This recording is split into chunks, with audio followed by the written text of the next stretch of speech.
श्रीराम समर्थ. सद्गुरू श्री ब्रह्मचैतन्य गोंदवलेकर महाराज यांचं प्रवचन. 18 डिसेंबर. काळजी करायचीच तर नामाची करा. आपण असे पाहतो की आज जे दुःखाचे वाटते तेच पुढे सुखाचे होते, आणि जे सुखाचे आहे असे आज वाटते तेच पुढे दुःखाला कारणीभूत होते. तुम्हाला जे सुखदुःख येते ते भगवंतापासून येते म्हटले तर दुःखाचे कारण काय? जोपर्यंत परक्याने दिलेले दुःख भगवंतानेच दिले असे वाटत नाही तोपर्यंत आपण भगवंताचे झालो नाही. आपण घाबरतो केव्हा? तर आपला आधार सुटला म्हणजे. जे जे होते ते रामाच्या इच्छेने होते असे समजावे. संकटे देवाने आणली तर ती सोसण्याची शक्तीही तोच देतो. समर्थांचे होऊन असे भ्यावे का?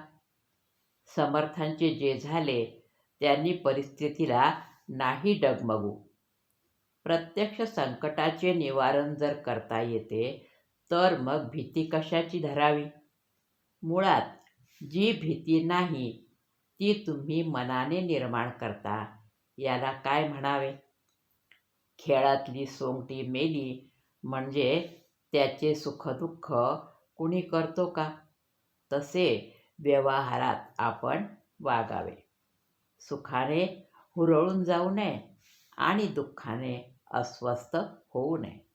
असे व्हायला आपले मन शांत राहणे जरूर असते. जोपर्यंत मी करता आहे अशी भावना असते तोपर्यंत सुखदुःखाचे हेलकावे मनाला बसतात. म्हणून कर्तेपण रामाकडे द्यावे आणि देहाने कर्तव्यात राहून मन शांत ठेवावे. परिस्थितीचा परिणाम माझ्या मनावर घडू देऊ नको देवा असे म्हणावे. परिस्थितीच बदल असे देवाला म्हणू नये.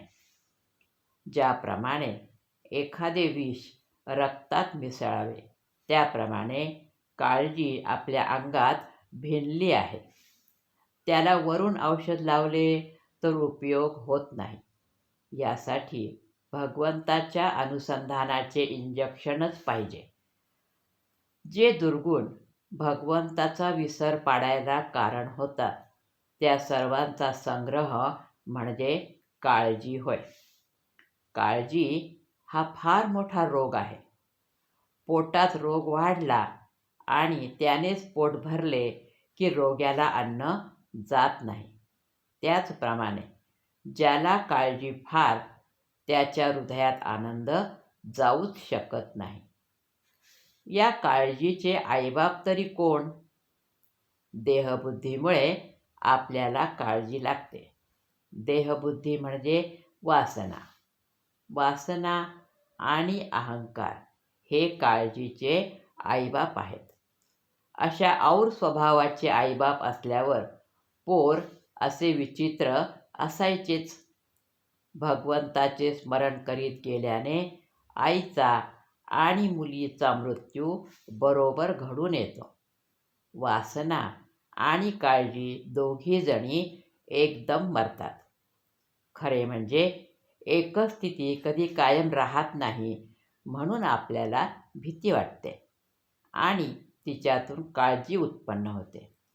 काळजी जितके आपल्याला मारते तितकेच नाम आपल्याला तारते. तरीसुद्धा आपण काळजीलाच पकडून बसतो. याला काय म्हणावे?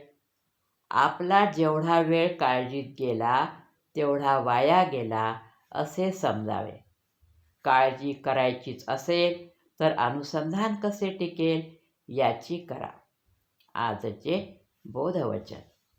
नामाची काळजी घ्या म्हणजे काळजी करायची वेळच येणार नाही. जानकी जीवन स्मरण. जय जय राम.